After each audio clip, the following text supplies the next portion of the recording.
Bonjour y'all, Adrian Lambert here. In this video, I'm going to break down how I'm approaching the creation of my Ghibli fan art project. Still very much a work in progress, but I figured it's time to share some of the tricks I use on this real-time / procedural / game experiment. As the title suggests, I want to start easy. That doesn't mean per se it is actually easy. I would definitely recommend having strong foundations to be able to follow this series of tutorials.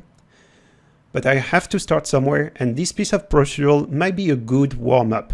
What are we looking at? We are looking at the wheel model, actually part of the machines driving the mine elevators up and down. And before we dive into this setup, and I actually explain how this all comes together with all these different parts, with the inner support, the connectors, outer ring, and what every of these nodes is basically doing. Which, don't be afraid, that might sound like a lot of nodes, but really they always, it's pretty much the same nodes repeated. Like you see this UV setup, it's basically same here. All those subs are pretty much the same, just used differently with polyextrude, polybevel, boolean. So in the end, I'm reusing same techniques over and over, just in slightly different ways. So that's what we'll see very shortly. But before I explain the technical aspect of things, I want to establish what exactly we are looking to create here. So looking at this frame of Castle in the Sky, this is basically the pictures that really inspired me. I really liked, well, the mood and how this sort of mining equipment is set up on the bottom of the crater. And well, as you probably noticed, the area that really concerned this video is basically this wheel that's driving the elevator up and down. It looks great as a reference. It kind of gives an idea of the proportion, how this fit into the world. But in terms of details and scale, well, this is pretty stylized. I mean, that works in the context of anime, but as a realistic model, that would be a bit too simple if we just take this shape and make it in 3D. So I had to do some research here and see what it was actually inspired from. And you see that in real life we had, well, this sort of equipment, this sort of machines that used to be created out of steel, I guess. And I'm not gonna pretend I know how they actually build this, because the craft and the engineering to do that is purely amazing. But just looking at this picture, we see that it's two halves of big rings, metallic rings, right? And they are then put together so that they can fit on the big support right here. And that's very interesting. I think that if you want to sell the fact your shape is realistic, it has to suggest it can be realistically made. And in that sense, this sort of cubic round part on the bottom is probably the most important part of the ring, because it certainly played a role in how these two halves of rings were put together. And looking at more reference, we can identify, well, some difference either in terms of shape, in terms of thickness, or distance between elements. So that's where having, I think, a procedural setup is very handy, is if you need to iterate on this sort of shape and create potentially a lot more different models out of this setup. Since I'm trying to produce a world that's mostly about mining, well, this setup might come in handy down the line to create more wheels. The way I'm approaching that. First, let me show you a bit what I mean by that. We clearly see here that we have those two halves that are put together. The model actually is decimated to sort of get some lighter representation, and I think that's fine. What's interesting is that we have, well, the full mesh with UVs, proper UDIM that we can use in Substance Painter. And that's the cool thing about having UDIMs, is that we can now texture it properly. So first thing, in my setup, just for the convenience, I have a switch to UV that's kind of slowing things down. So if we want to experiment on shape and everything, I will turn this to 0. This will force the switch to compute its first input. In this case, it's picking up just the geometry of the outer ring without the UV setup. UV setup is plugged into the second input, so that would be a switch set to 1 to compute it. For now, I will leave my switch to 0 so that we can experiment a bit with this setup and play with the procedural features. So I exposed some controls. That would be those red nodes here. So we could play with, let's say, the division to affect the amount of connectors or rays or whatever you call that. And yeah, the circle inner right here would control the support. So if we change the scale of this circle, that will impact, well, the size of this guy. But yeah, we can always experiment stuff. Like if I want to get something more like this, add more connectors. We can also, maybe if we really want to make things wider or thicker, that's where this cross section setup here is interesting. So we'll break it down in a sec, but I just first want to show you the benefit of procedural, that yeah, you can kind of tweak everything and things will just follow. In that sense, well, procedural is great for two things. The first thing being iterating on the shape of the geometry itself and address nodes quickly. And the second one would be more about generating a lot of variants, a lot of different models you can use for your scene. Now, let me reset some stuff here.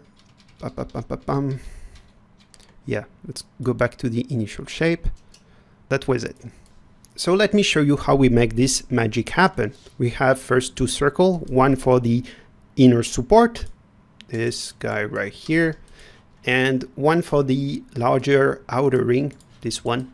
So this circle will drive the creation of the main ring. So looking a bit closer at the setup, we see that the circle inner is basically splitting into sort of two branches, one that will help driving the support and one for the connector. And the connector itself comes from two branches, the inner circle, as we said, and the outer ring. So this outer circle drives the generation of the connectors and the outer ring. So in order to connect those guys together, we need to make sure that the amount of division is both the same. So that's why I'm taking the amount of division of this circle, copy parameter, and in a resample, I make sure that the amount of segment is exactly the same using this expression that can be created just by past relative reference, and that's what you get. You end up with the same amount of segment, 36. And it's important to have the same amount of segments, otherwise you won't be able to generate the splines that link them properly. Now, what's happening here, we have a group by range that's creating this group called offset. Let's have a look what's going on here. So what I'm doing, as you can see, is selecting 1 point every 2 points, if that makes sense. So looking at this range filter that's driving this result, you see that tweaking the amount of selection per points is what's kind of creating this group. And that's extremely interesting in this case, because looking at the reference, we see that every time we have one cylinder, one of those rays is going to be attached to the left support ring, and the next one's going to be attached to the right support ring. So that's an important sort of feature of this element. It's not all just simply attached straight into this support. It's really one at a time. So yeah, that's something that we want to use as much as possible in this 3D and replicate it. Then what I'm doing out of this group, you see that we have this group offset being called into a transform. All I'm doing here is translating with an expression the group offset we just created. The way I'm doing that is through this expression, thicken 1 plus this offset. So where is this thicken 1 coming from? well, that's basically from this dude right here. That's driving basically the thickness of the support itself. So basically, this is the initial thickness of the support out of the inner ring. And I want the position to be, well, adjusted to this new model, right? So in that case, the depth is what's basically driving the position of the offset, okay? That's why in my transform, I have this that's being called in here. We have the depth, and I'm adding this offset, which is this custom parameter right here. If I set that to 0, you see that it's gonna totally match to the thicken that we have here. So if I play around, and by the way, I forgot to mention how I created this offset parameter. It's just by editing the parameters interface. With this UI, you can kind of add whatever control you want.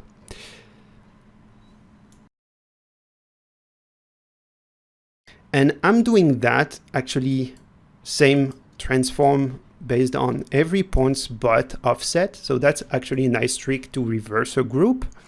What I'm saying here is like, I want to use all the points except offset, while this was just using the offset group. So that allowed me to, well, just push those points in the opposite direction. And now I have both ends that are following this thicken. So that's an important sort of point. It's just like by creating simple expression and doing some inputs in here. I can do Alt E to expose that a bit bigger. So it's Control Plus. You see that we have the parameters from the thickness, depth, and this custom offset that's basically being applied here. While in here, while in here, that was minus the thickness, depth plus the offset. So that's a subtle difference. Now, what's great is that as soon as I merge the other ring, the outer ring, right, that has the same amount of division, same amount of points. Like if I middle click, we see we have 36 and 36 points in the end. So that's important. We merge those guys together. We can use a skin node to basically create those rays. By default, this node might be set to rows and columns, and it will create, well, this weird mesh, right? But in that case, I'm interested only into generating the columns. And that's how I end up with the ray that's properly set up, okay? So, like, if I keep looking at this guy, this thickness, I do see that things will basically adjust as I move the thickness. And of course that also apply if I want to adjust, well, the offset of this thickness. So pretty neat stuff. And then again, it's only done with simple expression, with simple addition and subtraction. So that's super easy to create this base. Now to mesh this guy, what I'm doing is creating a sweep. So sweep is a pretty important concept of procedural modeling. What it does is just shape a line or a spline, if you will, based on a cross section. First input is requiring a backbone curve, which, well, in that case, that's been generated by the skin. And the backbone in that case is a simple sort of circle with 16 divisions. I mean, could probably go lower than that since it's video game purpose, but well, I'm happy with that. And one trick is that if you go in surface, you can always iterate on the scale of things. You can also iterate on the scale along the curve. So you can use that to make things thinner at the tip if that's something that you're interested in. But in my case, the thickness is very much consistent along the curve, so there's no point of adjusting that. So in terms of adjusting the scale, you could either scale using this parameter, or you could simply scale the circle itself of the cross section, and you would get thicker connectors. Cool. Actually, I might make them slightly thicker, like so. And that's about it for the connectors. Now, you see we have this UV setup. Something I didn't mention actually about UVs is that you have several ways to create UVs on cylinder geometries. When it comes to sweep, what I like with that is that it can create some UVs out of the box, and they are very decent. Like if I look what's happening in my UV viewport, we have these UVs that are nicely created for us. Maybe a bit difficult to see, but looking at the pattern here, the default pattern, it seems that there is no stretching, anything like that, so it's pretty neat. All you need to do is to make sure you're going into the UVs and Attributes tab, Compute UVs is on, and maybe override any existing UVs. So as soon as this is checked, well, you should have UVs for free. If not, one trick you can do is use a UV cylinder, well, Labs UV Unwrap cylinder. That's a HDA from Labs tool that basically just unfold these sort of geometries, right? And it also nicely extracts the cap for us. So that's pretty neat. Yeah. So that's very convenient. UV Unwrap cylinders, that's something I use a lot. Okay, moving on, we have in this UV setup a UV layout because, well, I don't want to keep my UVs as they were. I just want to make sure that they are properly laid out, all right? In the end, I want something that's nicely laid out so that I can bake some textures, make my Substance Painter material and export that to Unreal. So that's something I definitely need. And as I mentioned earlier, I do have a switch. In that case, it is driven by an expression that's linked to another switch, a master switch, if you will. That's more like over here. That's, well, let's say the main switch of this this setup, right? So I could even give it a color, like something red, to make the distinction.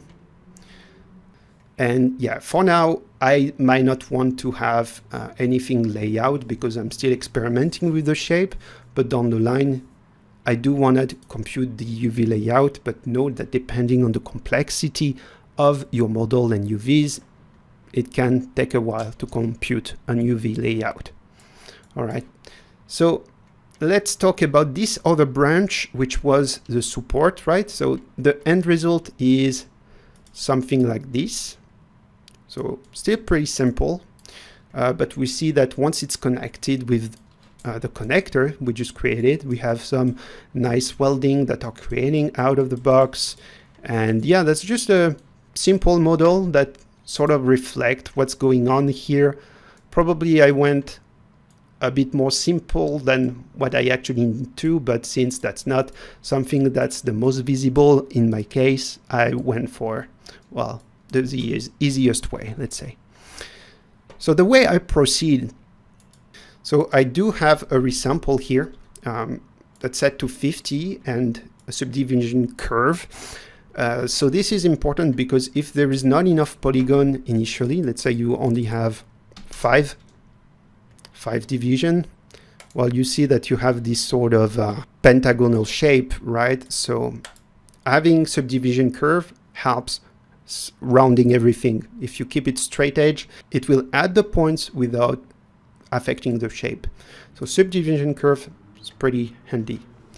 In my case, I'm gonna leave the amount of division to 36 initially, and you know what? We already saw the purpose of this thicken node. That's also a labs tool. So if you do labs thicken, you will see this guy, and yeah, very handy node. The only thing is that I'm basically extruding in both direction, right? So that I keep things symmetrical. Cool. Then we need to shape that. That's where I like to use a knife. Basically add an edge loop over there. So without it, yeah, that's a bit empty. But now how that works is just defining a direction. In my case, it's in Z, and you have a distance. In this case, it is driven by this transform 2, which is this guy here. And I think, you know what, it's basically driven by this offset 0.2, just to make sure that this edge basically align with the final connectors. You can see in the end, you see that the rays end up matching perfectly with this line right here, and that's where we want the contact of this ray, right? So that's why I'm using another knife as well to add the line that's connecting the other rays, okay? So we need to shape this stuff, obviously. One thing I'm doing here is creating a group that's basically taking all the initial edges. So I'm using a group by edge. That's just, let's call that edge side. And using a group transfer to just transfer the initial group so that we have everything except the newly created edge loop. And now what's interesting, we can manipulate this group. We can, for example, use a group combine to sort of reverse it. If you say edge side equal all but edge side, in that case is exactly the same than reverting a group. And now what's pretty cool is that we can also play with some other grouping that were generated by the knife, because you see we have this option to create groups above plane and below plane. It's just defining, well, basically the groups that are after this plane and before. So it's pretty straightforward. And yeah, group combine, it's actually a great way to manipulate different groups. In that case, I'm taking the above plane and I create a union with the below plane that's from the other geometry, right? So in that case, we end up with above plane group that contains the tips of those cylinders. And what's pretty cool, I can use a group extend to basically extract just the biggest shape. So there could be different ways we could, you know, just extract those. You probably notice in terms of primitive number, we have 0 and 1. So maybe we could just have, you know, create a group, primitive group with 0 and 1 to extract those. But I like to play it safe and sort of make sure that things are consistent, right? So now that we established some groups, that's a good thing. We can now manipulate them. So I'm using a poly bevel in that case to bevel this edge side we created. And that helps me actually create another group. I end up calling edge fillet polys, which is, well, the default name of this edge fillet operation. And as you can see, the distance here is driven by this widen parameter that was something just in here that just a custom override. And this comes from circle 4 scale. So that's coming from, oh yeah, that's coming from this guy. Okay. So I would say if you need to tweak the thickness, that's maybe more relevant to override here, the thickness of these guys, because then it helps to make sure that the support of those rays will be always slightly bigger than the rays themselves. Okay, so that's the kind of purpose here, is just to add this widen parameter. So now that we have that, we can sort of extrude everything with the above plane B, and that's pretty neat because we can now also extrude these edge fillet polys that we just created, and yeah, can tweak the distance to get more or less thickness. And we can also create some nice bevel here based on the extrude front that was just here. So this group is pretty important because we can then use it into this extrude right here and create a nice sort of bevel. So the way I bevel is just using the distance and an inset, and it helps me sort of push things in and out. Pretty simple stuff. Then we have a poly bevel right here to bevel these sides. That's the group we defined earlier. And yeah, that's basically make things much nicer. And I'm keep going with another extrusion, right? Well, in that case, an inset. What it's doing, it's taking all the faces of the sides minus the edge fillet, and I'm just making sure that everything ends up merging in the center, because then I can sort of create a boolean out of the initial shape, this guy, that I end up scaling by 100 in X. If that makes sense. That's the initial shape. I basically stretch it and use a boolean to cut a hole within it. So yeah, that's not maybe the most elegant, but then I can just use this uniform scale to drive, well, the beam that's gonna support this guy. And another bevel to just bevel this guy right here, which is generated by this group ABS seam, which is, well, the generated seam at the intersection of my big cylinder and the support. So thanks to that, I can make some nice bevel. And yeah, this guy right here, what is it? So yeah, this part of setup, I won't, talk too much about it, because it's just the wheel support. The rest of this thing is basically, if I dive in here, is a box representation, and this is the HDA. That's basically a sort of work in progress that create the whole rig that's basically holding that wheel. So I might talk about that later in another video, how to create this sort of intricate industrial shape, but for now that's not really the goal. The only thing to remember here, if I go back in my main setup, is that I'm extracting the bounding box and sort of rematching it in the center of my scene, so everything end up being target at 0, 0, 0, and I'm using that to create the cylinder that's gonna hold my shape. So now that's how I end up creating this thing that have the width that's matching with the rest of my support, actually. But you could manually just define the width of your cylinder here, depending what you're doing. That might not need to be that procedural. This group side bolt, that's just like taking this cylinder and creating some other pieces that are going on the cap, very much the same way that what we do with some simple group manipulation. And oh, actually, there is a trick here. If you want to extract the cap primitive in a different way than we did before, because here the issue is the primitive number is not 0 and 1. So what I end up doing is creating a class attribute based on the primitive number. And then what I'm doing is that I create a delete small part based on the perimeter. And that allows me to basically extract the largest faces, okay? And I'm basically creating a primitive to increase the scale.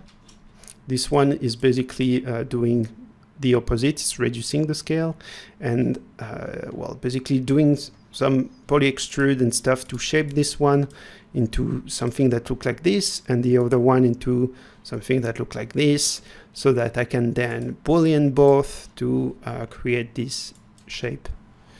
Then again, you might not need to be that procedural. You could also model this piece into a different software, import them and just place them in Houdini. That's also fine. But anyway, the advantage is that, well, the width of this tube right here would be mostly driven by another part of my setup, the support, so that it can always fit nicely if I decide to at one point make it much larger. Well, anyway, that's pretty much it for this support. The only thing again is that we are creating some extra bevel just to create some more sexy edges.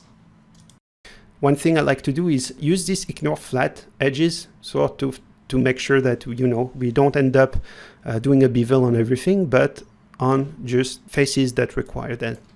And as you can see, at this point, we have quite a few groups that have been created along the way, and I like to make things clean. So that's why I create a group delete and delete everything. At this point, we can use auto UV to map our model in a very fast way. There are different ways we could go about it. In that case, This auto UV is from labs, so you can just do auto UV, labs auto UV. And in that case, I set the merge threshold to 0.2, grain tolerance to 0.12. And anyway, yeah, in that case, it is disabled for now because I disabled this switch, but down the line, it will have proper UVs. What's going on with this guy right here is just creating some welding. Okay, so we have a network here called weldingB, which is just a temporary sort of HDA I'm working on to just take this input, which is basically just this network here. It's just more elegant than having this crossing. Okay, so it's taking this input, it's taking my cylinder right here, and what it's doing, it's creating this welding based on the intersection. I won't go into detail about it because, well, the logic really requires just like VDB and stuff. So I will show you a bit later how it's done.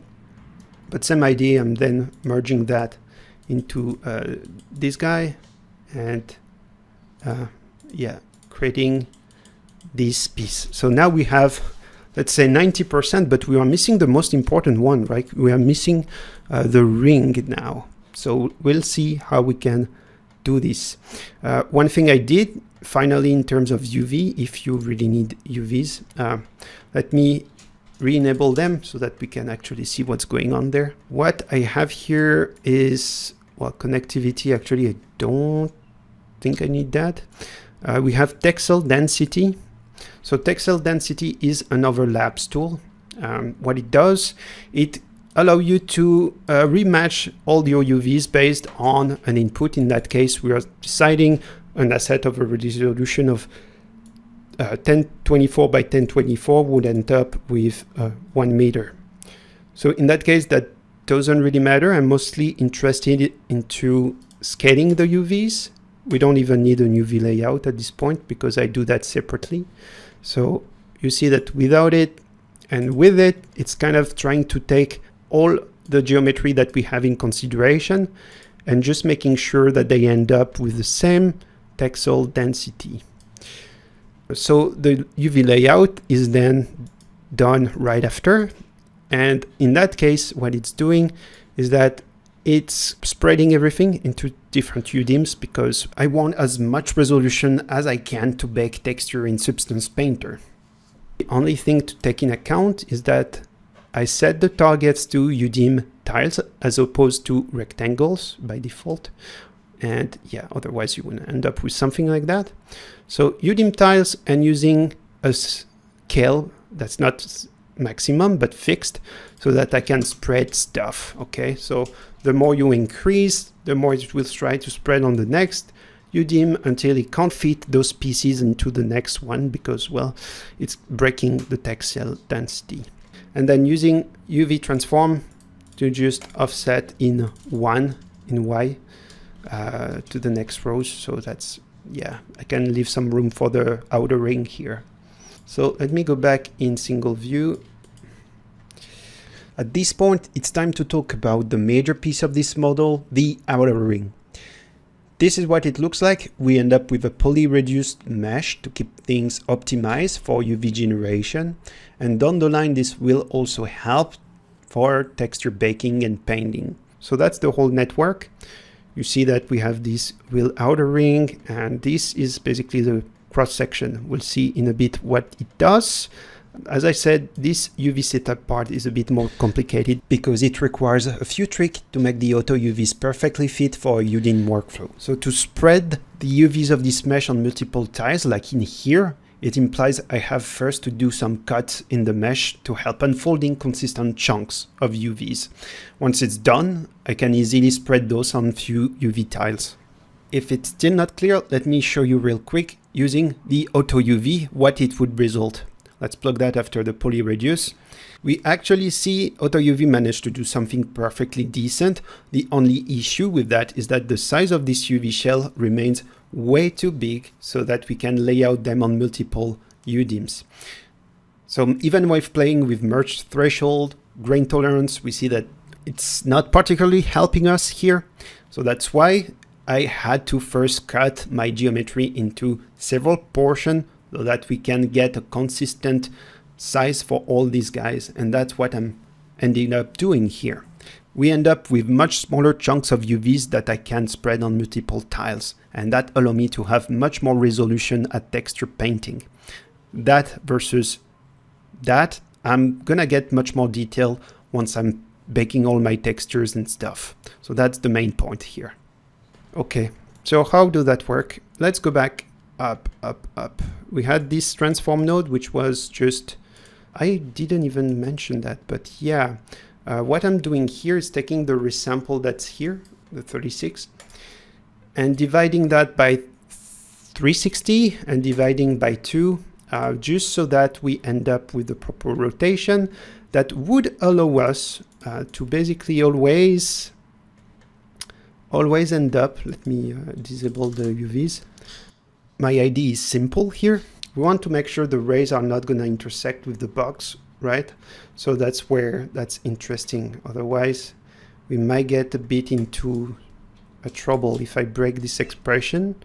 Yeah, you see that without that, everything will just kind of nicely align, and that's not good.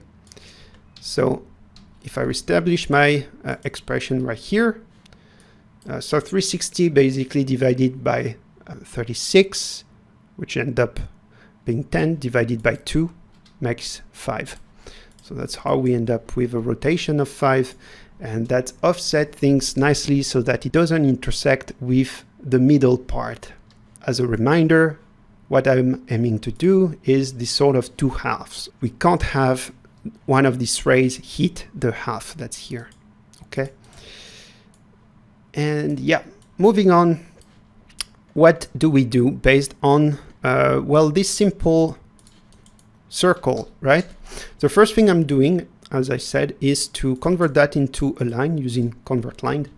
Make sure that connect path is on, otherwise you will end up with several primitives, and we only need one. Out of this one primitive, we need to split into two so that we can iterate on that as two pieces.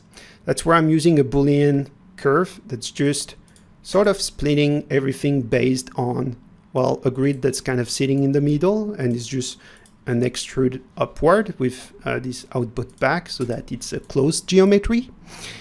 And as soon as I use this Boolean curve, if set to intersect, we end up with a half of circle.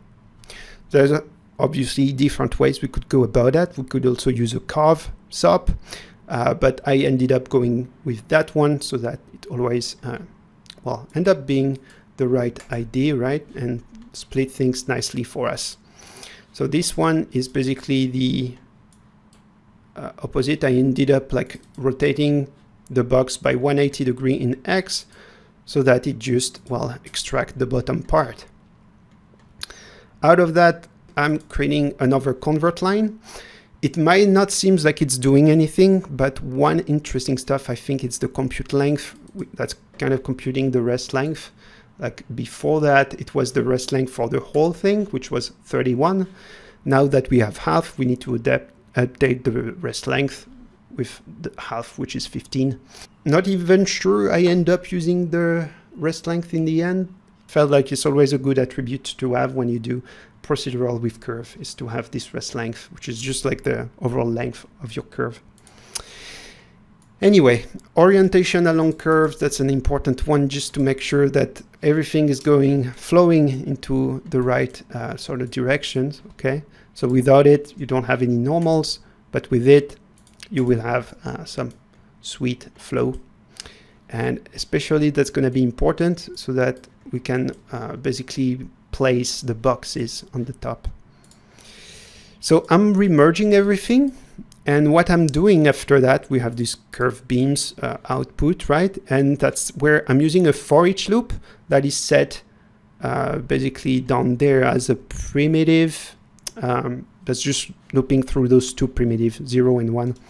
That might sound complex, but what's going on here is that's going to apply the treatment of all this guy, like all this thing that's within the orange zone. It's going to be applied to well, all the different primitives. So I don't know if I would need to split not into 2 but 3 or 4, I could basically have this treatment applied to 4 pieces.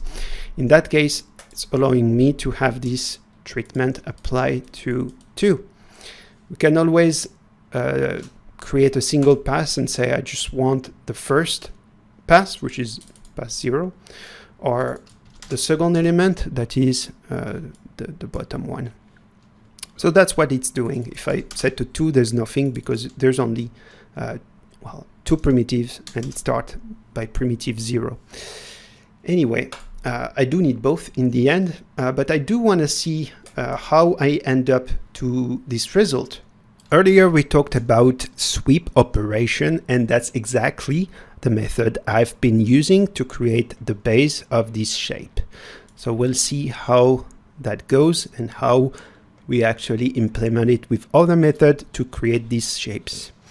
So first node I'm using here is a node just to create a group that contains first and last point of my curve, which in this case happen to be 0 and 1. I just use a group by expression, and this expression just say I want the point number 1 and 0 within this group. Of course, it's a bit overcomplicated. We could of course use another group like this one, say 2 points, 0, 1, and you're good to go. I think earlier I used group by expression because I was testing some other stuff, so I ended up sticking with group by expression. So yeah, both method works. Anyway, out of that, I'm kind of resampling everything just to create more points, right? And making sure treat polygon is set to subdivision curves so that we don't end up with some weird stepping as the curve gets subdivided. And that's where I use this sweep. So we see the shape that's been created, the way it works. This is our backbone. But what about the cross section? The cross section is the second input right here, which is just basically the flat version. Like if you cut a slice of the final shape, right? So that's the final shape I've been creating that I called cross section.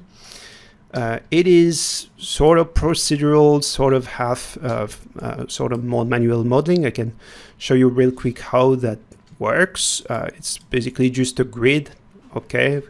I won't go into detail about that. That's something you can either create manually or sort of use all the different techniques we've already been seeing with poly extrude, poly bevel, etc. The main thing I'm doing is using some edits to say I want to edit the primitive number 1, scale it a bit, that sort of thing. So edit is nice to do some manual editing. Let's say I want edit the position of some edges. Well, the way I do that is just by pressing enter, and then let's do 2. If you want to select some specific points, you can say 3 to select edges. And if you're happy with that, you can do T to translate and yeah, move stuff the way you want. So that's one manual way to edit things in Houdini. And well, in that case, I'm extruding these edges, right? And you can do that by selecting edges here, here. If you want more, you can feel free to grab whatever you want to shape what you need to do here. But anyway, I keep going with edit, poly extrusion to sort of shape the final profile of my sweep. Adding some more polygons here, some edges that I can use to shape right there. And then I have this AL simple border. This node is actually an HDA I made. It's part of a tool pack called AL Model Utility available on my Gumroad for Houdini ND and Apprentice. Those are designed to facilitate procedural modeling. What AL simple border does is getting rid of all the edges except the one that are surrounding. So the way it works is just using a group by edge and making sure unshared edges is checked. You can then dissolve everything except this border group. So yeah, this one is a very simple tool, but that I keep reusing all the time. That's why I really needed an HDF for that. And then I keep going, kind of creating a knife, simple border again, just to add those 2 points. And I'm using another transform to basically squish this part, right? And that's what constitutes my cross section. In any case, always make sure that you only have the outline of your shape and nothing internal, right? And yeah, that's where I'm doing my sweep. So that's the shape generated by the sweep. And you know what?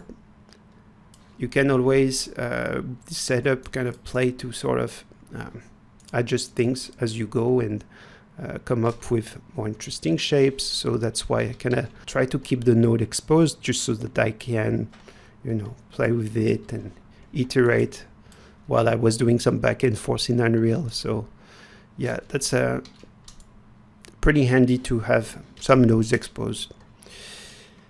Anyway, I was happy with that. And at this point, I have this null support beam, which is just like the base beam of this outer ring.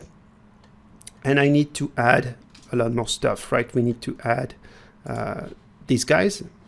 So the way I go about that is just taking the initial spline here with those amount of points. And I'm copying this simple cylinder. It's just a tube with with a different radius in X and Z, so that, you know, we basically got a cone sort of thing. Using a bevel just to get rounder shape at the top. And yeah, that's what I'm using into the copy to point. And as you can see, I'm copying this shape at every point except the extreme points, which is the groups of points that is here, that we will keep for replacing by a box and not by these cones, right? Call every point except extreme, otherwise you will end up with that. Cool. So how that works from now, we have what is called VDB. VDB is just a way to create a volume out of some shape. So if I go in there, we see that it's basically filling the cones with some voxels. And why I'm doing that is just to turn everything into a volume so that we can merge things into a nice way. And rather than editing polygons, we're going to edit a volume. So that's why we have some tools like VDB Combine to help and basically just combine with other stuff. So let me maybe show you the main sweep node that is been turned into a VDB that I combined with those guys, and we get a pretty nice shape. Note that the operation of this VDB combined is set to SDF union. So if you just set that to add or anything like it, it might not work. You need to specifically say it is SDF. SDF stands for sign distance field, and it is this sort of VDB, because you have different sort of VDB and we are treating that as SDF. All right. One thing I'm making sure is that every VDB system volumes are sharing the same amount, well, the same size of voxel. What I did is taking the voxel defined here after the cylinders, I'm copying this parameter, and passing that in all the other VDB from polygon node that turn all the polygons into VDB. So yeah, with that, they all share the same size and it's much cleaner. Then I can use VDB Smooth to smooth out the result of this, because it was all a bit too sharp. I like to have a bit of smooth, like if it's been eroded. I haven't talked about these weldings though. Let me show you real quick. We have this weld subnet, which, as I said here earlier, was just like some sort of pre-HDA sort of thing. This one is just like taking the input of the polygon input of this sweep, the polygon input of the cylinders, and sort of extracting just the welding. So how that works is just doing a Boolean operation that I set to seam. And what it does is just extract the intersection between those two geometries. Now the spline that's been created is not the cleanest, as you can see. That's why I like to use a resample to first make it uniform and also use this subdivision curve to make it a little bit smoother. Yeah, so before, after, yeah, that's the idea. I'm using a poly wire just to add a quick tube shape like to this guy. We have a very basic mesh, and I use a mountain top to add some turbulence to this mesh. I just make sure to set the operation to add and only a value that is positive. If you let it to 0 centered, you will end up with some very thin area, very thick area. So that's not great. You want to make sure it is set to positive if you want this sort of effect.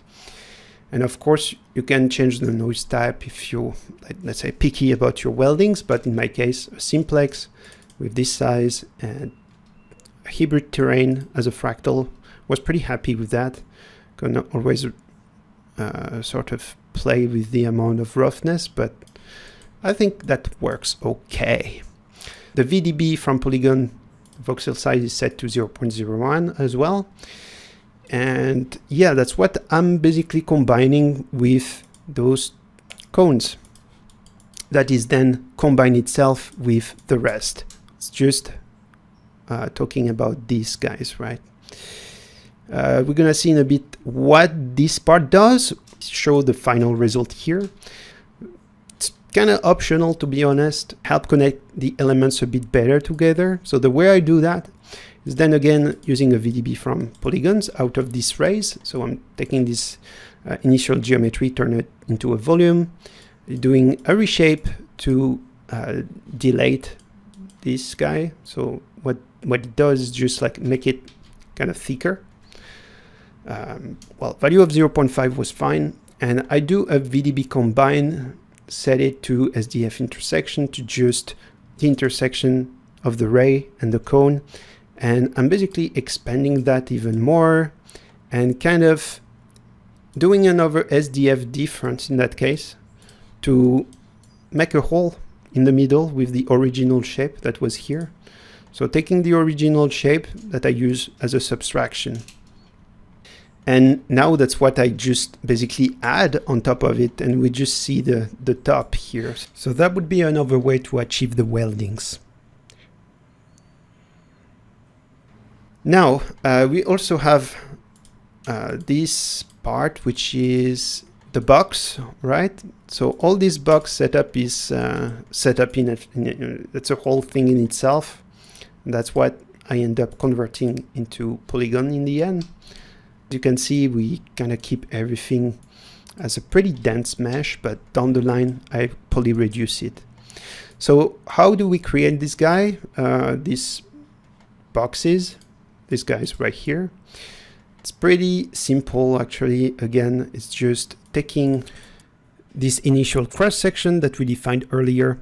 Out of it, I'm extracting the bounding box using the bound sup. And what's great with this one, we can play with the padding to sort of offset the boundary of the bounding box. And that will define how I want this box to spread. So I'm playing with the lower padding and upper padding to offset a little bit this guy. So I'm blasting every primitive except the primitive 2, which is like the one that's facing us. So you can always go ahead, select the face that you want and press enter. So that kind of destroyed my stuff. But yeah, in my case, 2 seems to work fine. Now on the other side, we have, well, as I mentioned, those 2 points, the extreme points of the curves that I end up extracting with a blast. Okay, so I'm blasting every point except extreme. Yeah, so extreme and delete non-selected. And I end up with this line. And now I just need to attach this shape, right? This cross section. So I do that using copy to point, and it's kind of applying these guys at the right position. So that's pretty neat. And I poly extrude that. Additionally, I increased the scale X using this transform sub to widen a bit those boxes. Yeah. And obviously you see the model is blue. That's not great. So that means the normal are reversed. So you want to use a reverse sub to fix the normal. So that's cool, but I want to use this setup right here to boolean my initial box. So I'm just retaking the initial shape I defined and transforming it with translate X and scale Y. And yeah, I'm playing with that to define where I want a hole. Now that my two different boxes are ready, I can use a boolean sub to subtract them and get this result. Then I'm just adding some bevels to refine a bit the shape and make sure it's not so smooth. Additionally, convert that into a VDB again with the same voxel size than the rest. As soon as I VDB combine, everything looks nice and clean. Now we also have, well, this part of the setup, which is for the bolts. So what I'm doing is that after this reversed box, I want to extract some area where I can place my bolts. So what I end up doing is extracting bolt support group, which was something I defined earlier in here, like the output front. And I'm dissolving everything except those side edge. Sorry, you can always go on the dissolve, select the edges and press enter. Scaling in X to re-offset those lines closer to the middle of the ring, and carve to just, well, make sure that those bolts won't go up to the edge of those boxes. And resample, I'm adding some points that will correspond to the amount of bolts that I want to add into the procedural models, right? So let's see the final result with the copy to point. I want to just make sure that things are oriented properly. And to do that, I have a facet here that's extracting the normal. And I'm using post-compute normals to generate those normals. I use an attribute transfer to transfer that on these lines. Okay, so just like that. I make sure that in attributes, we have just the normal that is being transferred. In this attribute triangle, all I'm doing is creating a up vector, because ideally when you want to orient your copy to point model, you always need a normal and the up vector with Houdini, unless you are going for an orient method. And as soon as you copy, you get the right idea. Now I'm putting these bolts into a group I called, well, bolts for later, and applying some shaders and whatnot. So I'm merging these geometries together. We see that actually things are pointing down here and one is pointing up, because in the next geometry actually there's something where it's doing the opposite. It's creating the other box down the line. So yeah, that's not something that's ideal, but I think it kind of works. So yeah, just make sure that you're transferring the normals, otherwise you end up with something weird. Okay, wrong result. Yeah. So that might seem a bit convoluted, but the advantage of that, there's always stuff you can do if you're not happy with, you know, the width of the depth of this guy. You can always go thinner, you can always go thicker, you can always play with the amount of bolts. So that's just the advantage of procedural, is that you can have control over all these features, right? Which, yeah, I kind of like. So yeah, at this point we have a pretty dense mesh with no UVs. So I guess the next part, if we want to make this object texturable, is to optimize it a little bit and have some UVs on it. So let's see how that goes. We see further down we have this setup for the UVs. First thing I did here is do a split to remove the bolts, so I can unfold the bolts separately. we didn't really go into detail about this bolt model, but it's so simple that, you know, it's just basic tube, so not much sense to go through it. It's the same thing using a tube, doing a bunch of poly extrude and poly bevel. So yeah, that's not any different than what we did for the wheel support. So let's skip that. I want to mostly show you how that works over here. First thing, I'm using a poly radius just to decimate the whole freaking thing, okay? So since our mesh is so dense, since it was turned into a volume, first thing I want to do is reduce the amount of polygons, because it will help also optimizing the UV creation. So as soon as we have this poly radius, we have way less polygon, and we make it much more manageable for the rest of the UV unfolding. So what are we doing in here with this for each loop? We are basically going through the different pieces again, those just two different half of rings. And you see we have a little setup there. It's just a simple grid that is being copied like so, with a simple expression, 360. I don't know why this is 360, divided by the amount of clones, if you will. So if we get that, we always end up like this. So what are we doing with those grids? The idea of those guys will be to use that to sort of split the models, like cut out some portion of mesh and use that to unfold different smaller pieces rather than a big one. So I'm doing the same thing here with those two that I just sort of rotate, right? And I end up, so what are we doing here? That I'm doing a rotation that is shifting grids into this sort of X shape, just by referencing the amount of clones that we divide again by 2. So let me expand the expression. So that's what I end up doing. So thanks to that, and these two planes that are just like, you know, those two planes that I rotate from 90 degrees in X, I combine that to get this shape, and I can use it with a Boolean fracture on each of this shape. So I'm basically using that to sort of trim different portion of mesh. So thanks to Boolean fracture, we can create like a split model. So at this point, if I use explode view, we should be able to see the model fractured into all these different pieces. It's detaching the different elements that have a name, and in that case, Boolean fracture is creating a piece attribute that basically is just a name attribute with the string piece contained in it. So at this point, if you look into the attributes, you should have this name attribute with all the primitive and their corresponding pieces. So we have piece 0, piece 1, 2, 3, etc. Well, and that's what it's basically retrieving here.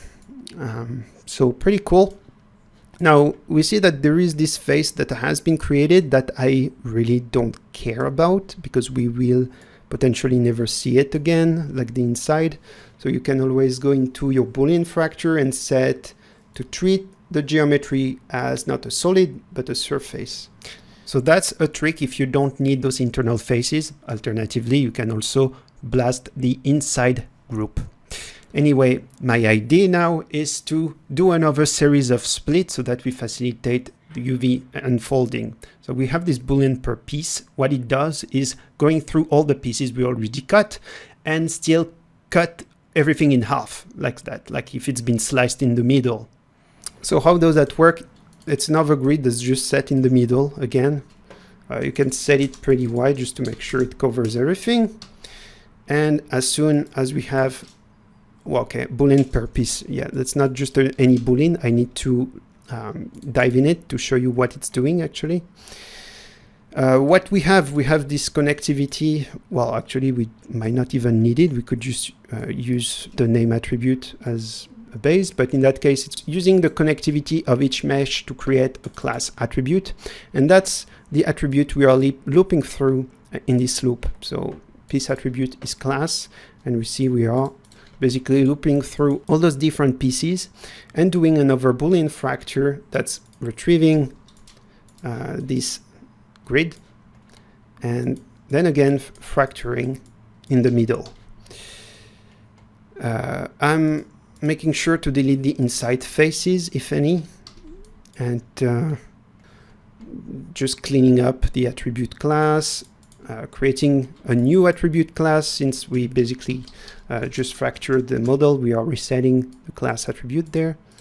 Okay, so that now we have, you know, this nice convenient split mesh. Attribute cast, I'm casting this attribute class into a primitive now, so that I can use an expression in here. This attribute wrangle that is set to primitive. I'm creating a unique name that's basically gonna be called beam plus, well, the iteration of the loop plus the original name. It's just a way for me to create a unique name, like so, beam1 piece 0 and beam1 piece 1, etc. So yeah, thanks to that, I should be able to have a unique name on all these guys. But yeah, that's pretty much what it does. One thing I like to do is to embed the for each loop within a compile loop so that it multi-thread the whole thing and run faster.